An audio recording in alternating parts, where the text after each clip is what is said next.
Right. We were discussing about object oriented analysis and design, particularly about the use case diagrams and use case analysis. Right. So, we have identified that there are various forms. Basically, there is something called an use case diagram, but the diagram per se is not everything. Right. Apart from the diagram only depicts a very broad kind of an overview of the thing, and however, a much important thing about use cases are the use case descriptions, right. The sequence of events that occurs and the actor relationships and so on and so forth has also to be given in great detail. But there are certain things that the diagram per se can also depict, alright.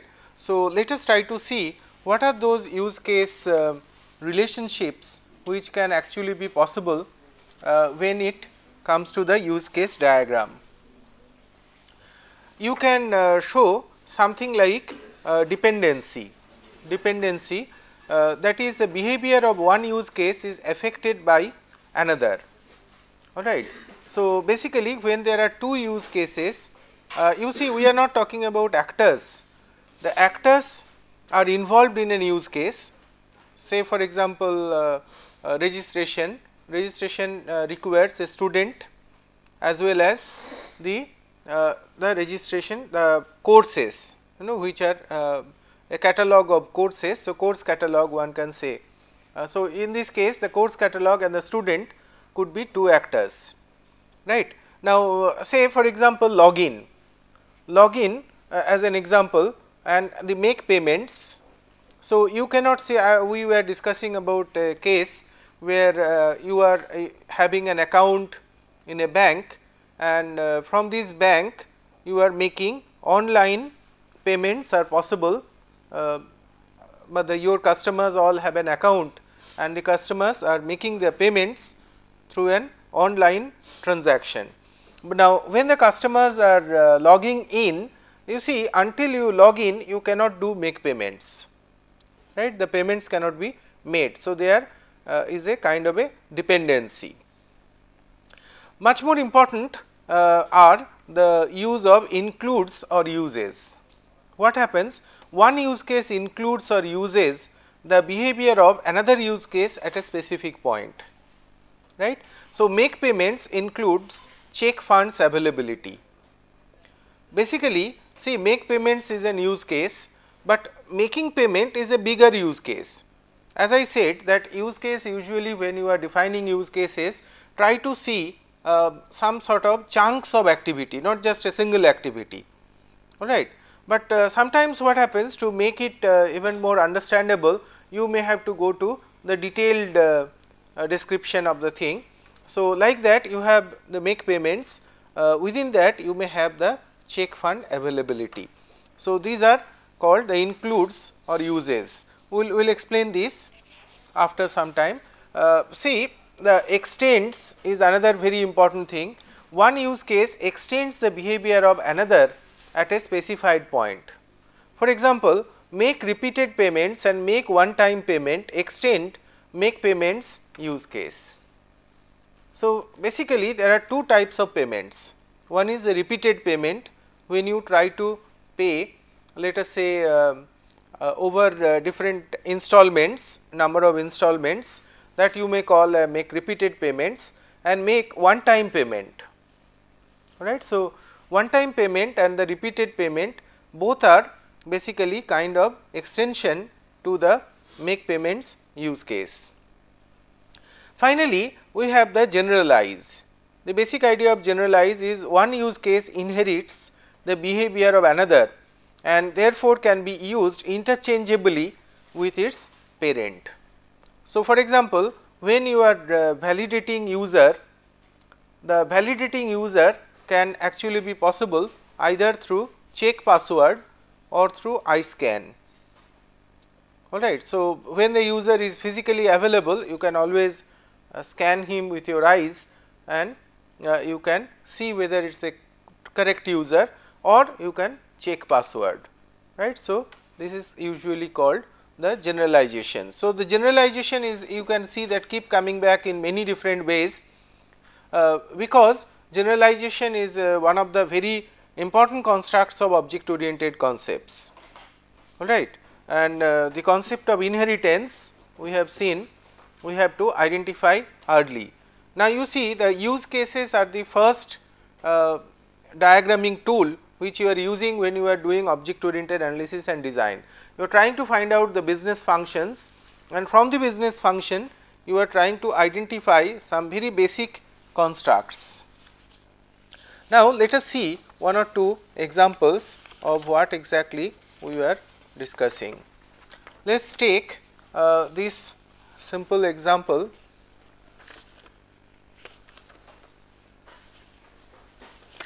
First, let us take this, the reservation system. Take this simple example of reservation system, all right. So, it is a very simple example. Basically what happens in a reservation system, you have a booking clerk. So, exactly when you reserve, try to go for reserving a ticket, what exactly you do, all right. So, essentially basically there are three procedures. The first one can be called as checking in, all right.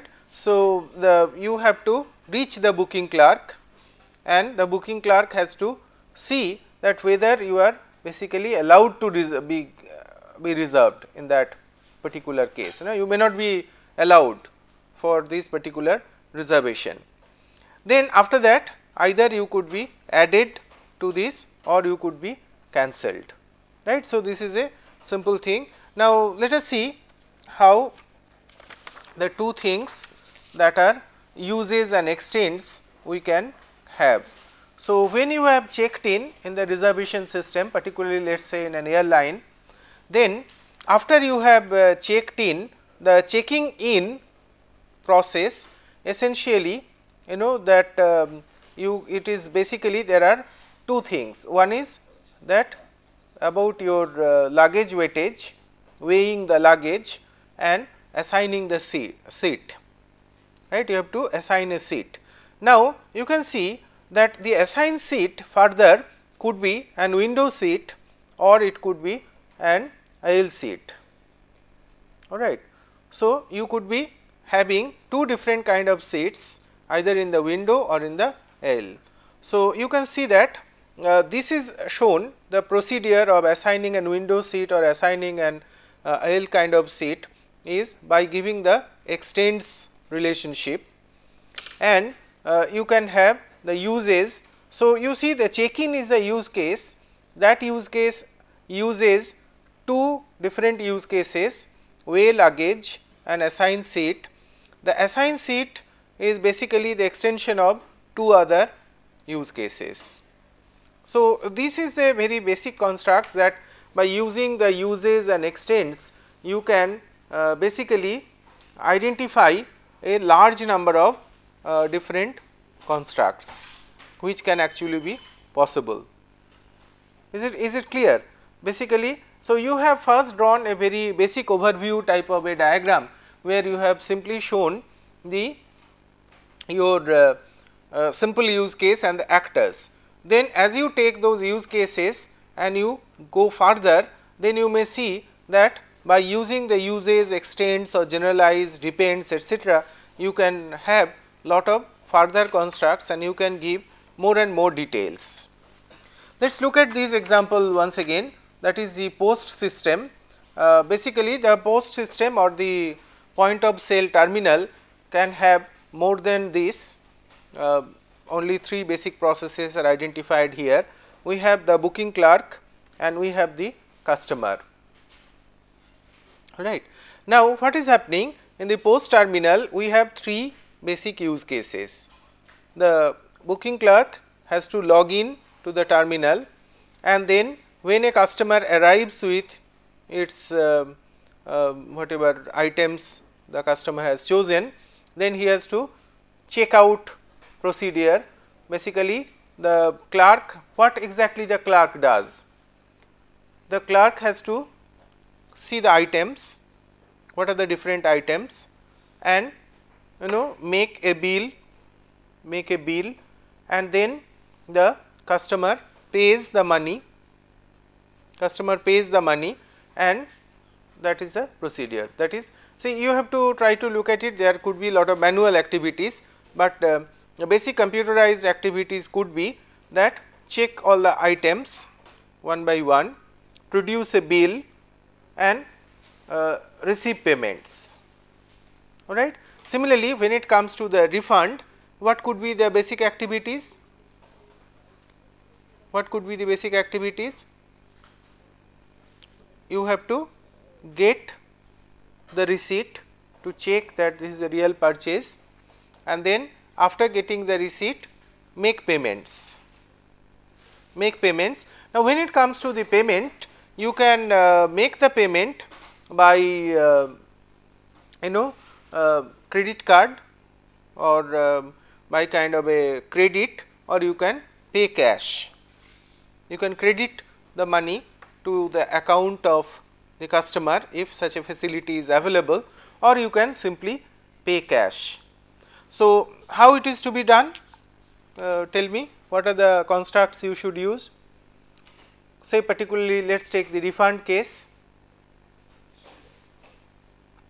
So, we have the refund use case, all right, and the refund use case is constituting of what other use cases? Yes, one is, no, that is later, but before itself you have to get the receipt, check the receipt or get the receipt, that receipt portion, checking or getting the receipt, validating the user basically, and second is paying the user, refund payment, making the payment. So, how to show these two use cases, because they are actually part of the refund process, we can make use of the uses or includes, both are equivalent, and then since there are two kinds of payment process, the credit and the pay cash, you can put it by using the extends. See, you can just have a difference of these, basically both uses similar symbol, but the uses, the arrow is from the use case to its constituents. Look at this, the refund has got two components, get receipt and refund payment, all right. So, we are having an arrow, and these arrow uses get receipt, refund payment, the arrow is from refund to the get receipt, refund is from refund to refund payment, because these are the two sub use cases which are component of refund. But these two, see, the refund payment basically is of two types, is it? There are two types. So, when you are using extends, basically you are having the credit and pay cash, both are basically part of the refund payment process, in the sense that two different types of refund payment process. So, the arrow has to be like your inheritance, you recall your inheritance diagrams, we are drawing the arrow from the subclass to the superclass. So, in this case also the arrow is from the component or the type to the original, right. So, the extends this way. So, this is how you show the further details in an use case. Now, use of extend, one can ask what is the purpose of using this extend? Do I get some specific benefit out of this? The idea is one of the extended behavior has an additional step. Suppose the credit payment has got some additional steps, What are those additional steps? Basically, maybe you have to scan the card, all right.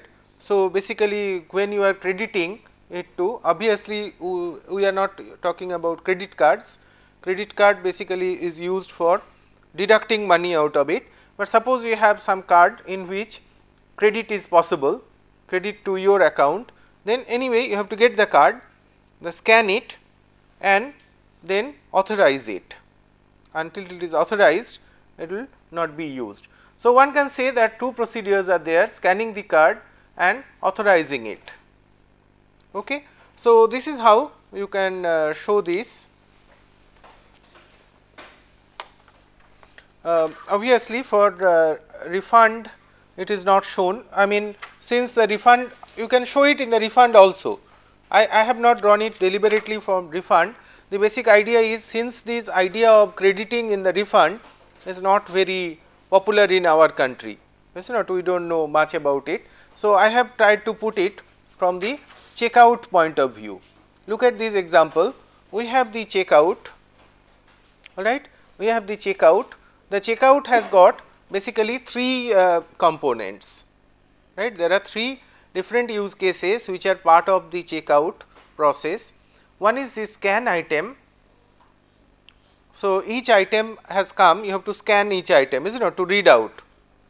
Suppose a person in a supermarket has purchased 30 units or say 20 items.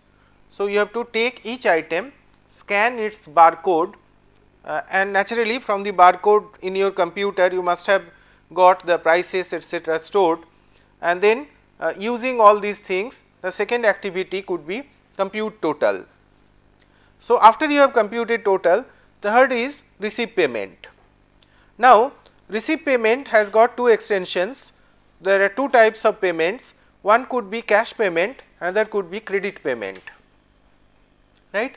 Payment could be made by the customer either through cash or through credit. Now, suppose if it is through cash, okay, fine, but if it is credit, then there are again two sub procedures, scan card and authorize.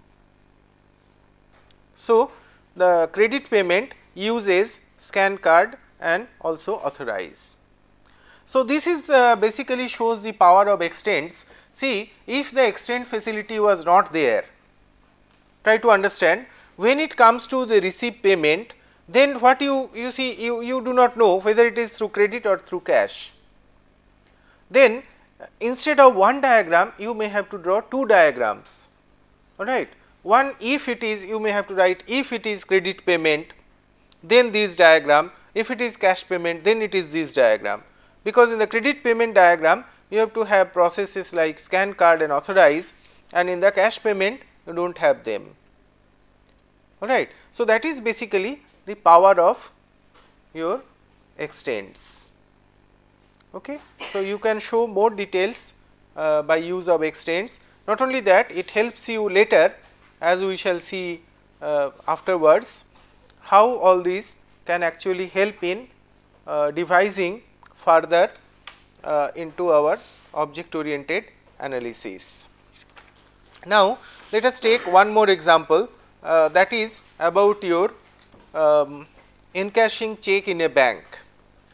You see, encashing check in a bank, we have already done the function oriented analysis and design. Basically, we have drawn the data flow diagrams for check encashments, alright. So, recall that what exactly we are doing, you present your check in the bank counter, then someone will validate your check, then it will validate your account, validate your signature, gives you a token, then you present the token to a cashier and then the cashier pays you, alright. So, essentially this is how it happens in a bank. Now, whether the token is there or not, what are the basic processes which are involved here? So, that will be our business use cases. What are the basic things? Yes?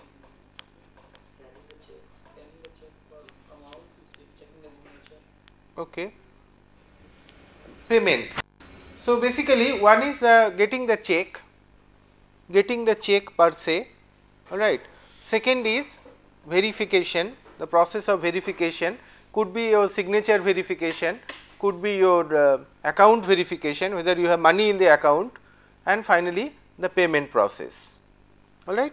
So, this is the use case diagram for the thing, that is customer and the bank clerk. You see, the verification process has nothing to do with the customer, the verification is done by the bank clerk. So, you have the get check, verify and pay. These are the three basic use cases. Then encash check. Now, see, it does not end here, please understand this. You have to now write the use case descriptions. For example, get check, what are the sequence of events, what exactly happens, okay. Verify, what are the basic processes, how do we verify. So, you have to give that in detail, either as I said through narratives or through a scenarios, right, or in the questionnaire format. Then the payment. So, this is the basic processes of use case. Now, let us take the verify accounts. The verify account, how exactly we do verify the account or verify, what are the processes, sub processes of verification? Look up the file. To begin with, you have the verifying the account and the verifying the signature. These are the two basic processes. So, you can see that this is how uses and extends. At least one simple example, that verify uses verify account or verify signature, all right. See, so you please understand that uses means these are the two components. Whenever you are verifying, you have to verify account as well as signature. The accounting and verifying account and verifying signature are not two different types of verifying. It is not either or kind of a situation. You have to do both. Okay. So, uses, then again the account could be a savings account or it could be a current account, all right. The verification is slightly different for current account and savings account. In savings account, overdraft is not allowed. In current account, overdraft is allowed. Is not, you can draw more cash sometimes, not all the time, even if you do not have so much money in the bank, provided the bank has a guarantee that some money is going to be deposited quickly, all right. So, that is how the two verification processes are different. So, we have the verify a savings account or you can have the verifying a current account. Okay. So, that is how we can go further, but this is only one portion of that is the verify. Similarly, pay also you can have further details in the use cases. So, essentially what we basically do in an use case diagram, we draw the use case diagram first in the just the actor and the use case, all right, and secondly we try to use the concept of uses or includes and particularly extends, by which we try to draw more details, right. But as I said again and again that it does not end here. For every use case you must give the sequence of events in written form, all right. Now, some of the very important thing about the use case modeling, some important guidelines. First and foremost important outline guideline for use case modeling is that you must write from actor's point of view.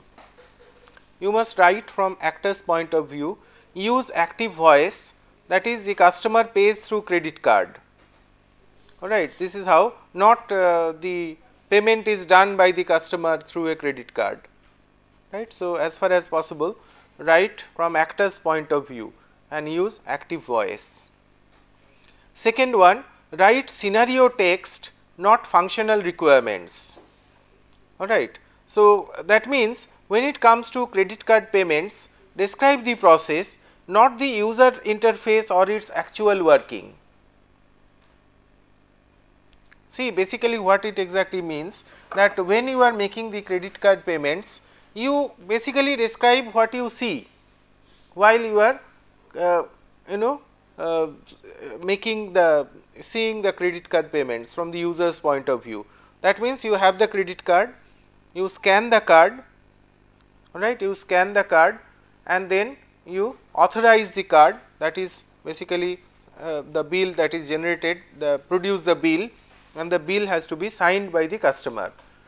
This is the level at which you must confine yourself in the use case.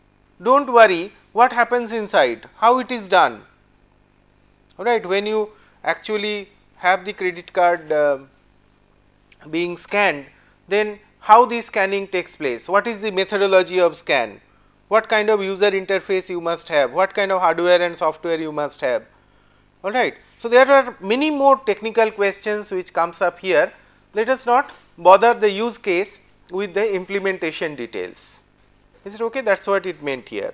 The document behavior, document the behavioral requirements only, right. At this point there is no need to try to identify the class or the specification of the data, you just see what is happening. Do not forget the user interface. See, when we talk about the, do not worry about the implementation, but what is if suppose in some situations the user has to participate, right, do not overlook it, right. That is, suppose you have a credit card, or suppose you have a customer who is logging in and the customer has to give a password, and second time the customer has to authenticate once again, right. So, do not forget this. If you forget, then the one very important interaction with the actor is missed, alright. Then create an use case template. A template usually is because you have to write a number of use cases. So, if you have a template, it makes it faster. Then organize the use case diagram consistently, right. Say how to do it: extends and inheritance in a vertical manner, includes or uses horizontally. That is a very simple thing to understand. If you show it horizontally, that is the uses or includes, it makes easy to read. Similarly, extends or inheritance in a vertical manner. Then do not forget the system responses to the actions of actors, alright.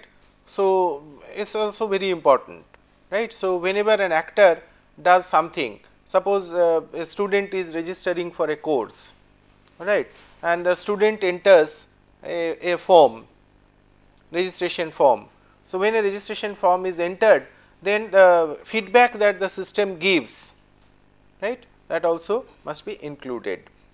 Alternate courses of actions are important, right. So, this means that there are say the credit card payment is not the only payment, there could be cash payments either, that also to be identified.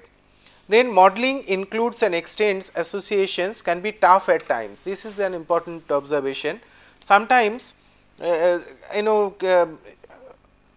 just for finding whether it is includes or it is extends, is it a type or is it not a type, there would be, in fact, the example basically says that in real life situations, many situations may arise where the people, instead of going ahead with the analysis and design, they are actually simply fighting whether there should be more than one extent, the extent should have 3 elements or 4 elements or 2 elements, alright.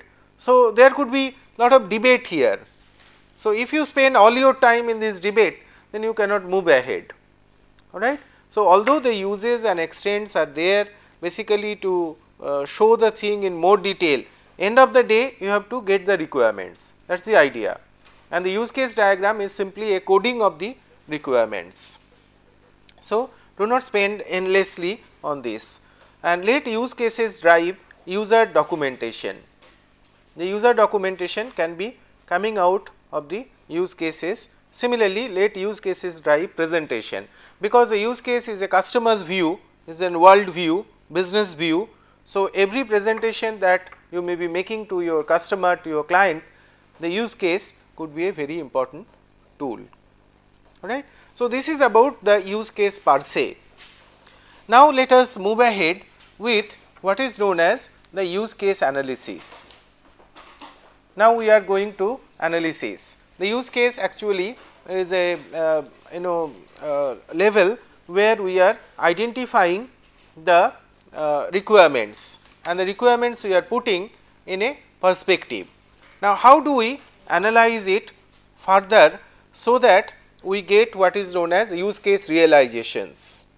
The idea of use case realizations is that if you have to implement the use case in the analysis, then how do you identify the classes, right? The end of the day, any object oriented analysis, you have to identify the classes. You have to identify the classes. For each class, you have to identify with them attributes and operations, alright. So, how the use case helps us in identifying the classes that perform the events shown in the use case, alright, that has to be done. Then distribute the use case behavior to these classes, that means and identify the responsibilities of these classes, that is also very important. So, as I said that every class has got attributes and operations. So, these operations has to come up from the use case descriptions, is it not, that you have identified all these descriptions or behavior as is coded in the use case, how you can transfer that into the classes, and then the develop use case realizations that model the collaborations between instances of the identified classes. So, basically not only that, we know that between the classes we have multiplicity, right. There are different kinds of associations between classes. This is at one level. At the operations level, what are the collaboration, which class is collaborating with which other class, alright, and what are the responsibilities. So, all these things are vital for any object oriented analysis, so that you can later on develop the class diagram. Now, for each use case realization, what is required? Find classes from use case behavior, distribute use case behavior to the classes. This already we have said. For each resulting analysis class, find attributes and associations, find responsibilities, and qualify analysis mechanisms. These are the steps, and put together the analysis classes. So, we have to find all these.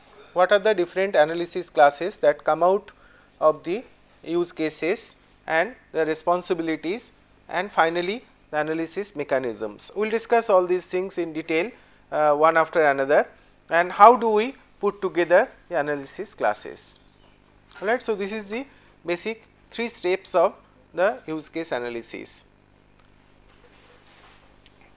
Okay. Should I move further?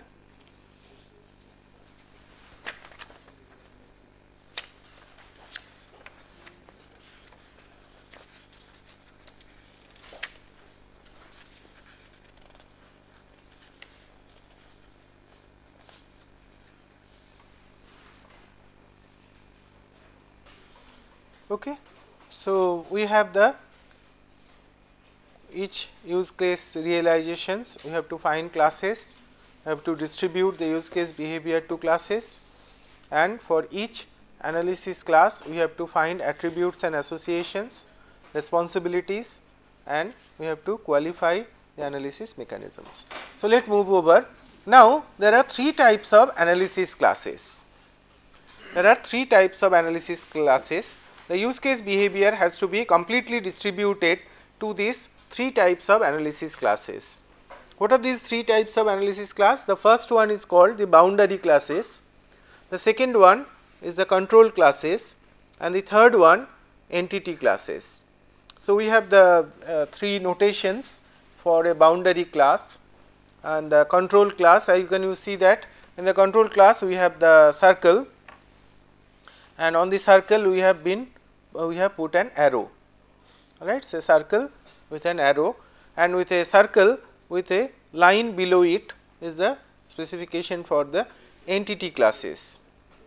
Boundary class, a circle and a T type of structure, alright. So, this is the sign which are basically to be used for boundary classes, control classes, and entity classes. Okay. Now, let us see the first one, that is, what is a boundary class? What is a boundary class? The boundary classes bridge the gap between the interface and the actor from outside the system. Okay. And there will be one boundary class per actor use case pair. Okay. So, before we move further, let us try to see one such example of an boundary class.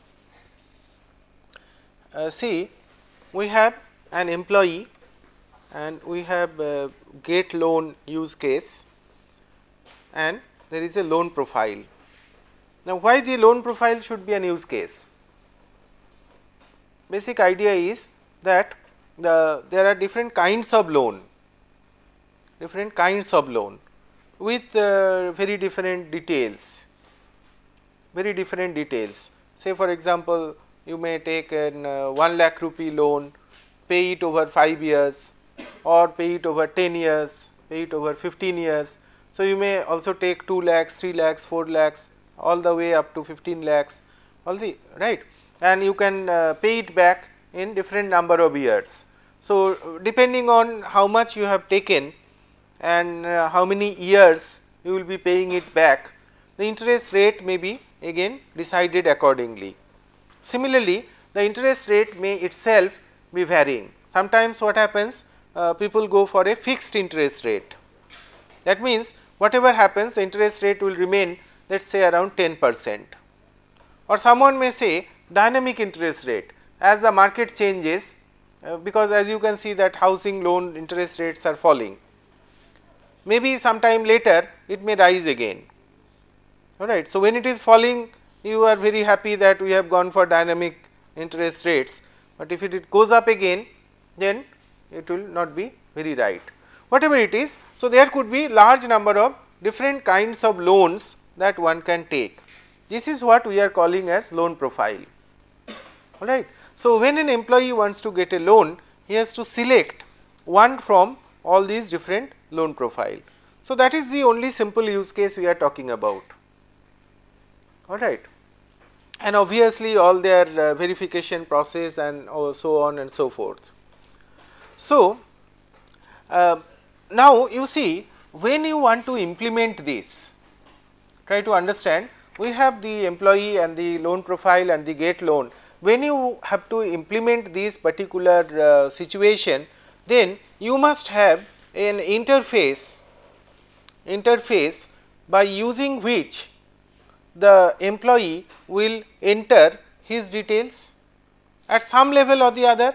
Either if you think of a batch kind of an application, then some clerk may be entering this loan profile, loan form, right, that what is his name, number, employee number, name, then address, then basic pay, eligibility of a loan, etc., whether he has taken any previous loan, if he has taken a previous loan, has it been adjusted, alright. So, all these details are to be entered at. So, this is like an interface. So, this interface has to be there. Similarly, on the loan profile side, you also may think of a boundary class apart from the entity. See, the entity is an employee. It does not mean that just because you have a get loan form and you have taken employee details, the entity vanishes, entity remains, alright. So, we have the basic entity or the actor, that is the employee, and we have the get loan form and the loan profile. These are our boundary classes. Is the concept of boundary class clear? That is why what I said is that boundary classes bridge the gap between the interface and the actor from outside the system, and there is one boundary class per actor use case pair, okay, per actor use case pair. So, we have the between employee and get loan, there will be one boundary class, between get loan and loan profile there will be another boundary class, alright. So, that is the idea of the boundary class. Now, there could be three types of boundary classes. We can have an user interface classes, for example, between an employee and the get loan. So, employee has to interface the student and the course registration, right. The student there has to be a form through which the student enters the course. There could be system interface classes. System interface, I have given you an example earlier. Suppose you have a basic financial accounting system where you already have a legacy system in payroll. If you recall, I have given that example that you want to implement the new system can only be implemented only after the the remaining things are developed, but you may continue to use payroll as a legacy system until unless the payroll of the new system is completely developed, verified, validated, only then you want to move over. Till such time the old payroll system is an actor, it has an interface with the system. So, this is a kind of system interface. Okay.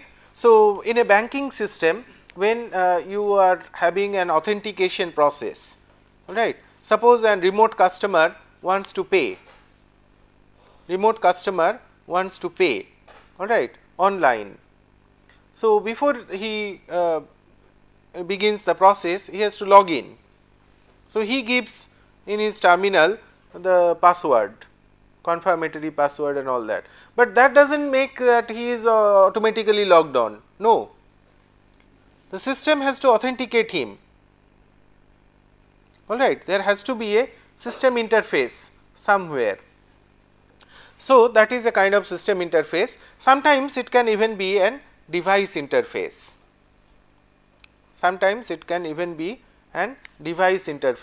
say there could be a specific type of device with which you are basically interacting, right. So, suppose in a particular case if a computer basically acts, the computer is pre-programmed and the computer actually acts as a interface to interact with your use case. So, you can have all these three different kinds of interfaces. Then focus on what information is presented to or presented by the user for the user interface classes. So, essentially for an user interface, the basic idea is the focus is on the user interface, alright, and the information that is being presented to or from or by. The focus on the protocols to be defined for system or device interface classes. Whenever you have the system or a device interface, you must have a protocol defined. Okay. Similarly, the user interface details or implementation details are not to be focused on at this stage. At this stage, you simply represent it as a form of boundary class. The next important thing is what is known as the entity class. The entity class is a very important concept, in fact most important in this particular scenario, that is entity class, it stores and or manages the information in the system. Okay. So, basically if you are going to do a database design in this particular system, then what are the constructs that you would have chosen, alright. So, all these constructs what you would have chosen are going to be part and parcel of the entity class. So, these are the key abstractions of the use case. You recall I told very specifically when we are talking about database modeling, the very first class, I said that the entity relationship diagram is an abstract diagram, is a data abstraction, is a kind of data abstraction. If the data is same, the definition of the data is same, wherever you design the database, it will be one and the same, it cannot be two different things. Okay. So, finding entity classes, you have to identify nouns. This is the Booch method of finding classes. Basically, identify nouns in the use case descriptions, remove redundant, or see this is where the use case description comes in, remove redundant or vague nouns, alright. remove the actors, implementations, constructs, attributes or operations. Alright. So, you should see that it should not be an implementation, it is not just an actor name. Just because somebody is an actor, he did not be an entity, but that does not mean no actor would be an entity. The basic idea is whether we are trying to collect information about that particular thing, concept, thing or person. If it is so, yes. Say for example, a booking clerk in a post terminal, in a post point of sale terminal. Tell me, the booking clerk, is he going to be an entity? Yes or no? No, he is an actor. The booking clerk is operating the system, but the system does not need any information about the booking clerk. Whereas, in this particular example between employee and get loan, tell me, can employee be an entity? Yes or no? Has to be, because we are collecting data about this employee. So, we will just close it for today. This is the diagram which shows that two entities in this particular case. We have the employee and we also have the loan schedule, right. We want to keep information about the employee and also the loan schedule. So, there may be more than this, but on a preliminary scan we find two entity classes in this particular diagram. Okay. So, we leave it here. In our next class we shall see further what is a control class and how the boundary class, the entity class and control class are put together. All right. So, that is all.